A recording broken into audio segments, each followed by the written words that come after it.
तो नमस्कार दोस्तों, मेरा नाम है दिनेश परसारा और मैं स्वागत करता हूं आपका अपने आज के ब्लॉग में। तो कैसे हैं आप लोग? उम्मीद है स्वस्थ होंगे और अपनों के साथ व्यस्त होंगे।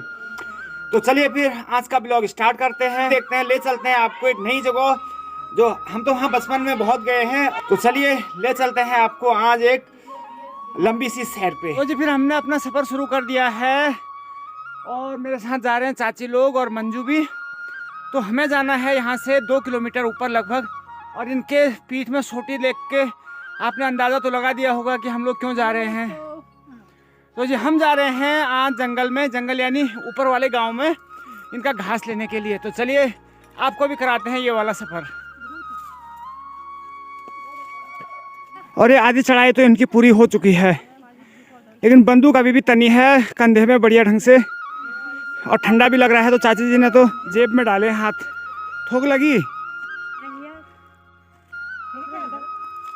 तो जी अभी आधा रास्ता हमारा पार हो गया है और मेरे पीछे जितने लोग आए हैं ये तो बिना रुके यहाँ से जा रहे हैं, और मैं यहाँ पे थोड़ा सा आराम कर लेता हूँ क्योंकि थकान भी लग गई है। और जिस जगह में मैं हूँ अभी, यहाँ का नाम है गोले उढियार, और ये चौराहा है एक तरफ से। यहाँ से एक रास्ता ऊपर जहाँ हम जा रहे हैं वहाँ के लिए, जहाँ की हमारी छानी है पुरानी, और एक रास्ता पुराना लोबा के लिए, एक हमारे गांव के लिए, और एक इधर जंगल के लिए जाता है जो कि आगे तेवाखर और खनसर घाटी को जोड़ता है।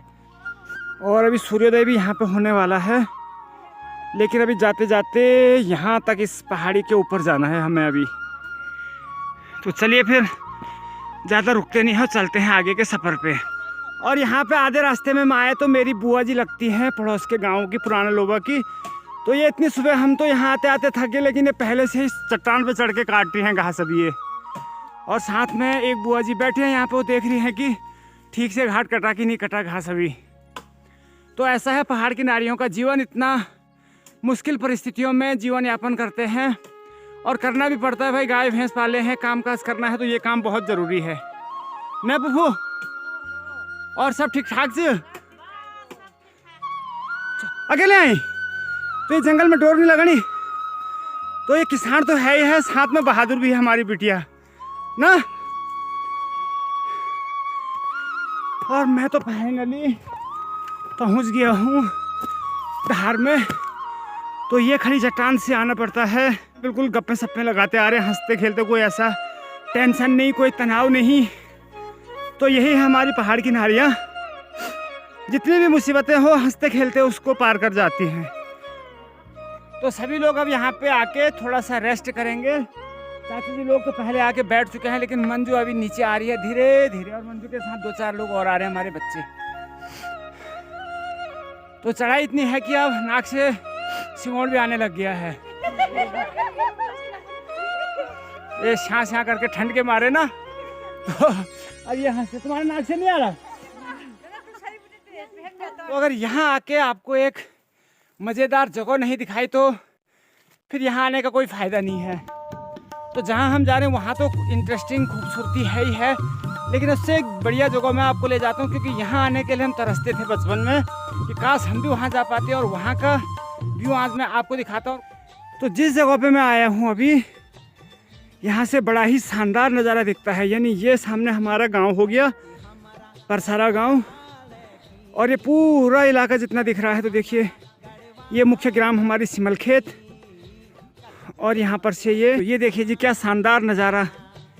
ये सामने गेवाड़ घाटी, इन पहाड़ियों के बीच में, नहीं यहाँ से लेकर मछोड़ से लेकर रानीखेत तक का पूरा इलाका ये दिखता है। और इस तरफ आए तो बड़ा ही शानदार ये खूबसूरती, और ऐसी लोकेशन मेरे ख्याल से हमारे क्षेत्र में कहीं नहीं है जहाँ से कि इतना सुंदर व्यू दिखता होगा। ये हमारी पूरी ग्राम सभा सिमलखेत का क्षेत्र, और ये यहाँ पे नागार्जुन सेण, जो इसके बाद वाली ये समतल पहाड़ी दिख रही है, ये है दुधातोली की पर्वत श्रृंखलाएँ, जिसको कि मैंने कल के वीडियो में भी दिखाया था, लेकिन कल ये वाला लोकेशन नहीं। बड़ा ही शानदार नज़ारा यहाँ से दिख रहा है, और ऐसी जगह आए हैं कि यहाँ से जाने का मन नहीं कर रहा है, मन कर रहा है कि यहीं पे बैठ के निहारते रहें प्रकृति के सौंदर्य को। और इससे खूबसूरत मुझे नहीं लगता है कि हमारे पहाड़ में या हमारे क्षेत्र में कोई जगह हो सकती है। और ये वाला दिख रहा है मेरे दादाजी का घर, और जो ये वाला पूरा इलाका दिख रहा है ये कुनिगाड़ का क्षेत्र आता है, यानी खजूरखाल, कल्याणा, कोठा, तल्ला। और यहाँ पे रेस्ट करने के बाद अब फिर आगे का सफ़र शुरू करते हैं। और मंजू रुक गई है मेरे लिए, बाकी तो चले गए हैं आगे। तो जी मेरे पीछे जितने भी पेड़ दिख रहे हैं या तो चीड़ के हैं या काफल के। तो जब काफल आएंगे यानी मई जून में, तो उस समय भी आपको ज़रूर लेके आएंगे और दिखाएंगे कि कैसे होते हैं हमारे जंगली फल ये काफल के। और एक छोटा सा पेड़ ये है काफल का यहाँ पे ये। अब हम पहुँचने ही वाले हैं वहाँ जहाँ के लिए हम जा रहे हैं। और हमारे गांव से जितनी महिलाएं आई हैं, चाची लोग, बच्चे, मंजू, ये तो ये लगे हैं जी यहाँ, ये सारे खूम लगे हैं घास के। तो इनको असोज के महीने में काट के ऐसे लगा देते हैं और उसके बाद अभी इसको लगा के नीचे के गांव ले जाएंगे वहाँ गाय भैंसों के लिए। और ये सारे खेत जो दिख रहे हैं, पहले इनमें अच्छी पैदावार होती थी, खेती होती थी, लेकिन अब लोगों ने यहाँ खेती करना छोड़ दिया है, यहाँ आना ही छोड़ दिया है, केवल घास के लिए ही आते हैं यहाँ। और हमसे पहले हमारी ये वाली चाची यानी स्वीटी की मम्मी यहाँ आके देखिए इतने बड़े बांस के पेड़ में चढ़ी है। और अभी देखिए कितना खतरनाक काम कर रही चाची। और चाची ने अपनी छोटी लगा दी। हमारे साथ जो चाची लोग आ रहे थे वो तो अभी शुरू करेंगे लगाना, लेकिन चाची ने अपनी छोटी लगा दी है। और ये चाची ने बढ़िया छोटी उठाएंगे। और चाची ठीक ठाक से कतरजुआ। और ये लगाई चाची ने छोटी और ये उठाई बढ़िया ढंग से घुटने टेक के। और चलिए अब दिखाता हूँ मैं आपको यहाँ की खास चीज़।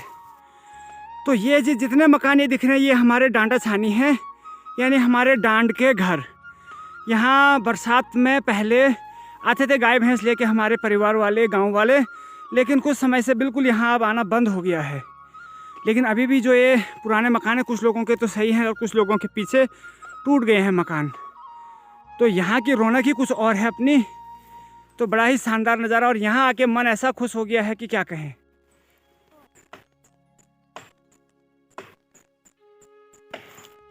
आपको भी दिखा देते हैं नज़दीक से इन मकानों की कि क्या स्थिति है अभी। एकमात्र 2 मंजिला मकान है यहाँ का, यानी इसको उबरा और मेजू वाला मकान कहते हैं। जो नीचे का कमरा है उसको उबर, और ऊपर का कमरा जो 2 मंजिले का होता है उसे मेजू कहते हैं हमारे गढ़वाली भाषा में। और इन मकानों में पत्थर और मिट्टी का प्रयोग किया गया है। और आते हैं और यहाँ की स्थिति क्या है।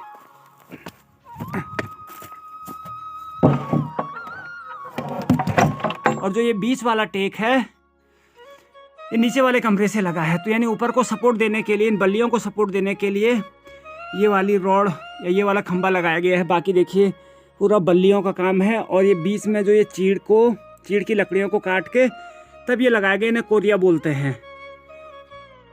और पूरा मिट्टी का काम है। और यहाँ पे देख रहे होंगे आप एक होल यहाँ पे है।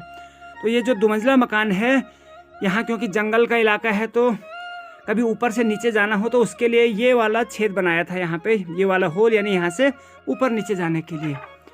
और यहाँ पे अलमारी में कोई चीज़ हो सकती है, लेकिन यहाँ जाना रिस्की है क्योंकि इन बल्लियों का कोई भरोसा नहीं कि बल्लियाँ कितनी मजबूत हो। क्योंकि कंडीशन से ये लग रहा है कि पूरा यहाँ पे छेद हो चुका है, तो बल्लियों का कोई पता नहीं है। अब ये क्या चीज़ है देखिए, इसमें मिट्टी तेल भी है ये। तो ये लैंप का काम आता था हमारे यहाँ। जो ये छोटी सी बोतल है इसमें ये धागा फंसा के ये वाला, तो यानी इससे अगर हम इसको जलाएंगे तो ये बिल्कुल लैंप की तरह काम करेगा। अभी मेरे पास माचिस नहीं है, नहीं तो मैं जला के दिखाता कि कैसे ये लैंप बनता है इससे। अब ज़रा दूसरे मकान की तरफ देखें तो ये मेरे फौजी चाचा का मकान है।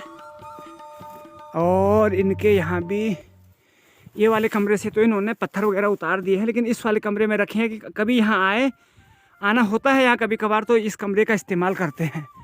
और अगर हम इस कमरे को खोल के देखें तो यहाँ कोई जंगली जानवर का डर भी हो सकता। और ज़रा खिड़की खोल देता हूँ मैं यहाँ की। एक वैसी बोतल मुझे यहाँ भी मिल गई, लेकिन इसमें मिट्टी तेल नहीं है।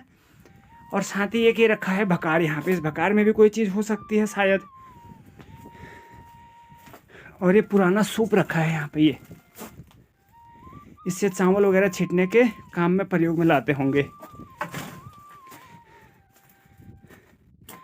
और ये 2 गिलास हैं यहाँ, खाली हैं दोनों गिलास।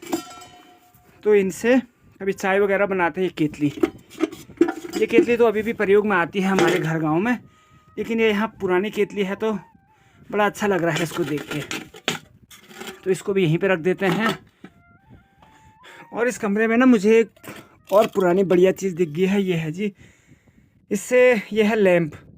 ना, इसे हमारे यहाँ लम्फू बोलते हैं। और ये बिल्कुल वैसा ही है, यानी इसका विकल्प है जो मैंने आपको शीशे का दिखाया, यानी छोटी बोतल का पौवे का दिखाया। और ओरिजिनल लैंप या लम्फू इसे हमारे यहाँ बोलते हैं, तो यही होता था। और इसकी जो ये चक्री है घुमाने वाली, इससे ना अभी तो जंग लग के टाइट भी हो गया है, इससे इसकी बत्ती ऊपर नीचे जाती थी, अभी तो बत्ती भी नहीं है इसमें। तो चलिए इसको यहीं पे रहने देते हैं और अब मैं चलता हूँ। तो ये चीज़ को तो कई लोग जानते होंगे इसे, और जो नहीं जानते हैं उन्हें मैं बता दूँ कि इसे ऐसे दीवार में लगाया जाता था और इसमें जो लैंप है हमारी, वो लैंप रखी जाती थी इसमें। तो ये भी कलाकारी है। और यहाँ पे एक दिया भी है, यानी जब पूजा पाठ होती है तो यहाँ पे पूजा भी की जाती है, यहाँ पे भी भोग लगाया जाता है। तो यहीं पे हम लोग पहले आके खेल करा करते थे इस वाले ये छोटे से एरिया में यहाँ पे। तो बड़ा मज़ा आता था यहाँ उस दौरान। तो ये चीड़ के बड़े बड़े पेड़ पहरेदार की तरह खड़े हैं और बाकी इनके अतिरिक्त यहाँ कुछ नहीं है।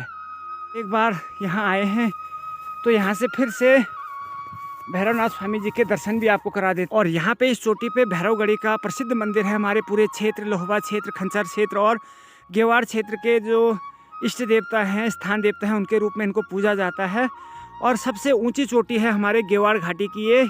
और चाची जी लोगों ने भी घास लगा दिया यहाँ पे और तैयारी भी हो गई है। इतने आदिम चले। तो कुछ लोग यहाँ से लगा के जा चुके हैं और चाची लोग अभी भी तैयारी कर रहे हैं। और मंजू ने मेरे लिए थोड़ा पानी बचा के भी रखा है। मंजू ध्यान तो रखती है मेरा वैसे ना। और ये चाची हमारी बिल्कुल स्टैंड बाय में है कि इनको जैसे हरी झंडी मिलेगी ये भाग जाएंगे यहाँ से ना चाची। रास्ते में देखो, रास्ते में जरा रास्ता बंद है ना अभी, इसलिए नहीं जा सकती। मतलब बोर्ड बंद हुई है। और ये वाली चाची हमारी अभी बिल्कुल इतना टाइट लगा रहे कि जो भी ले जाए कम से कम 2-4 पुली, क्योंकि मालकिन यही है। तो ये चाह रही है कि सारा और कुछ और भी जाए ना।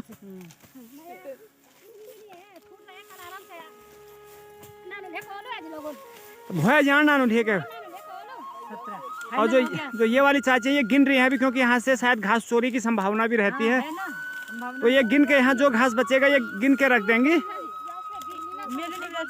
9 आदमी हो चुके। मैं 9 आदमी नहीं जाते। 8-9 आदमी। तू दिखा ना नो हिंसी तो 10 पुली जेंजू।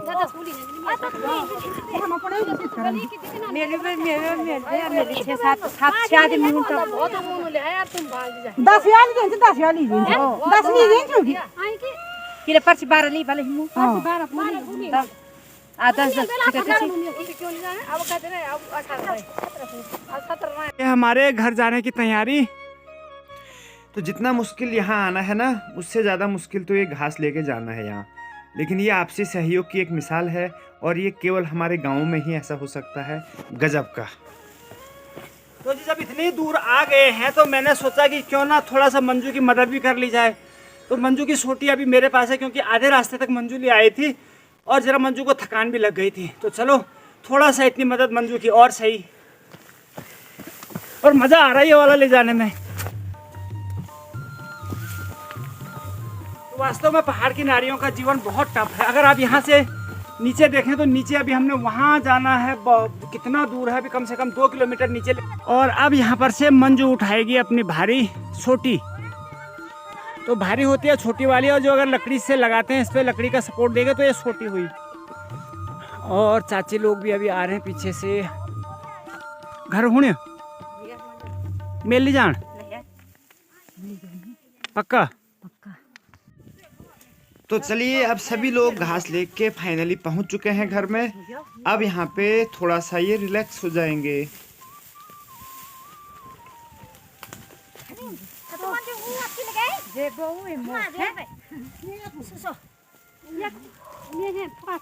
और सभी लोग थके हारे आए हैं और अभी बढ़िया सी चाय का यहाँ पे लुत्फ उठा रहे हैं ना। अब थोक हरम थुजल ना चापे के थोक हरम थुजल नाम मिली हो खाने तो बाग हो वो बाखरो कौन कर दिनेश का वीडियो बनाउनु अब बे यार होला यदि तुम आफ्नो मा बाए हम हो सके थाना मा बियन त या बोलो अब पुरा जमाना ए डारे हो अब फोन मा बे ओ एकदम मीडिया बजा के बोलो देखायो त फोन दिने खाओ ये खा जाओ जी खाओ बिस्किट है वो खावा तो चलिए चाय पानी तो इनकी हो गई, अब इनकी गप्पें चल रही हैं और अब मैं निकल जाता हूँ घर के लिए। तो चलिए दोस्तों, ये दिन भी हमारा ढल गया है, यानी अब रात होने की बिल्कुल तैयारी है, रात होने ही वाली है। तो आज का ब्लॉग यहीं पे समाप्त करते हैं।